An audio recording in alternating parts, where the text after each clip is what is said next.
life, you still keep that same sentiment. Yeah, I don't give a fuck how high you are. I'm gonna go against you. If I feel that it's wrong, if I feel it's not right, if I feel I'm being treated unfairly, I'm gonna fight the system, no matter how many resources I have to use. So that's why, to me, when you say it, I understand what you're saying from a hip hop perspective, but from a business perspective, I don't understand why you're not understanding his angle, right? Like, you're not gonna, if somebody, anything that anybody do to you, you're not taking the line down, especially with the new knowledge that you gained over the years. You came up here and said all the time, yo, if I would have read these contracts, if I would have understand what they were doing back there, I would have moved totally different. And then now we have somebody that listens to you, that listen to everybody else and decided to move differently. So I would think that you, not from a hip hop perspective, but okay, I get what you're doing. A lot of 50 sues everybody. So my man, shout out to Fifth. Niggas sue and take niggas to court.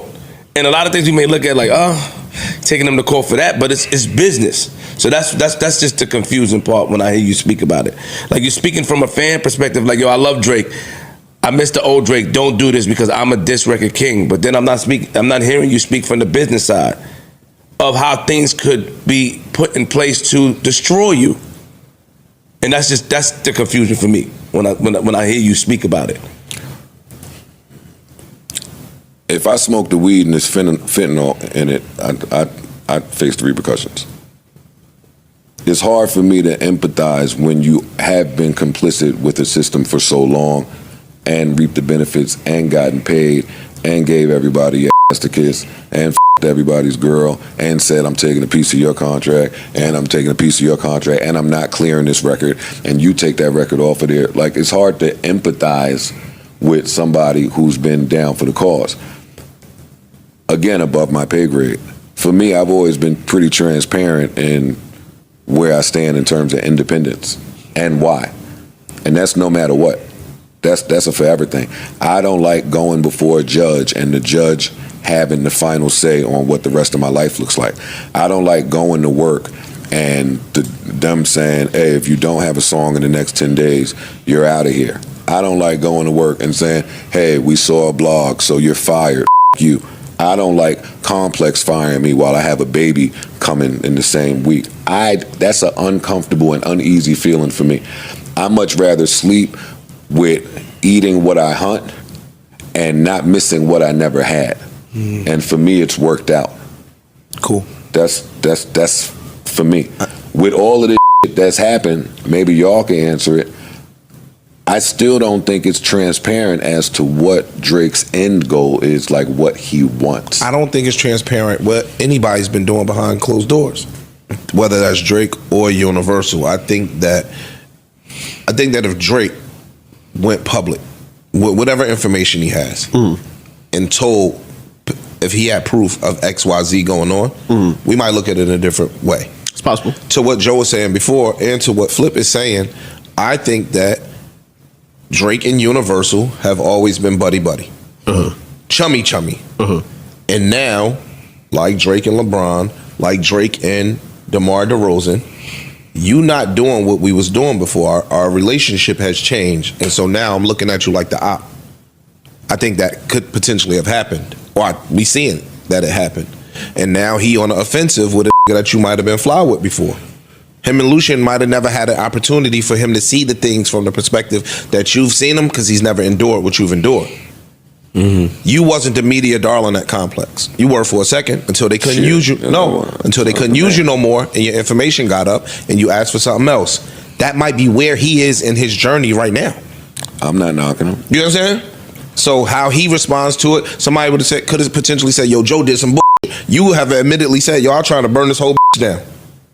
You get what I'm saying? Like, that might be where he is right now. I think the line in the sand for most people. Go ahead. And when I do, or when anybody decides to make those decisions, you get on the phone with your team or your attorney, and if they're competent, plenty of times they said to me, okay. Sit your dumb down.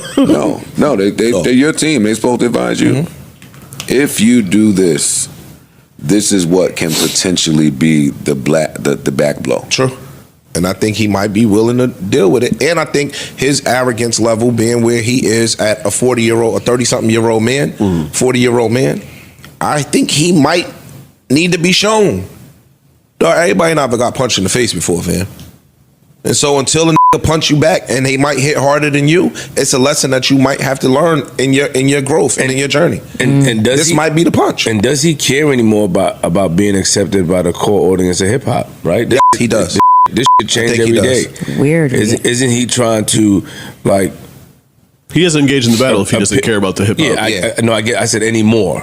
I think he may try to be appealing to the younger audience. They don't care about anything. They don't care about shit. That song he just released didn't say I don't care about what they think about me. Which one? The little freestyle he just did. That don't say that.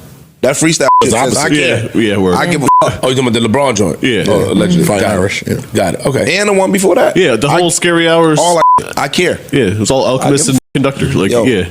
I care. Okay. And I'm gonna show y'all. We watch a lot, like I said, with the new audience, new fans.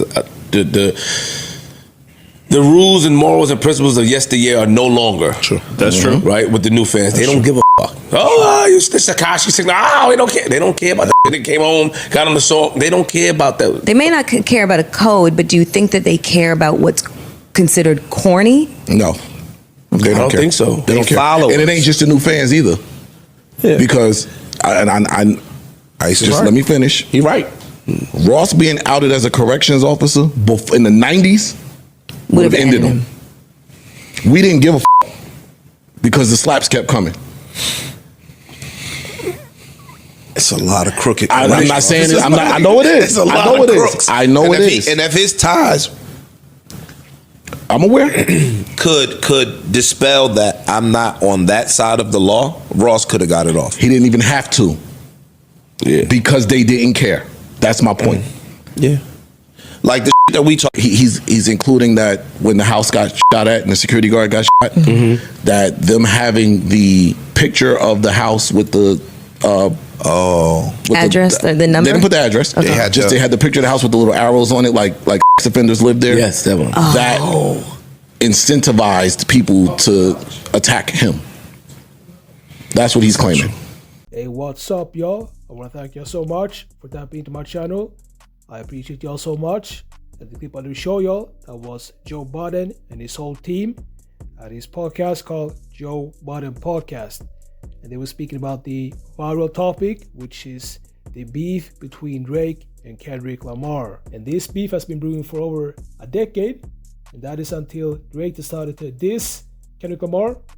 And Drake, he's claiming that his record label is the one who actually told him that he should diss Kendrick. And when Drake lost the beef, that's when he decided to go nuclear and expose his own record label.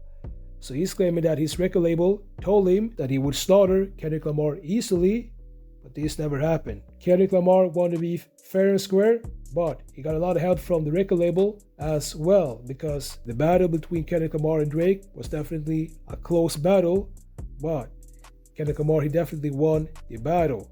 And I think that the reason why he won was not only because he had great lyrics, but also because his record label contacted several influencers on YouTube, and they reacted to Kendrick Lamar's diss track, and that is how the diss track went viral. So let me know what you think about this.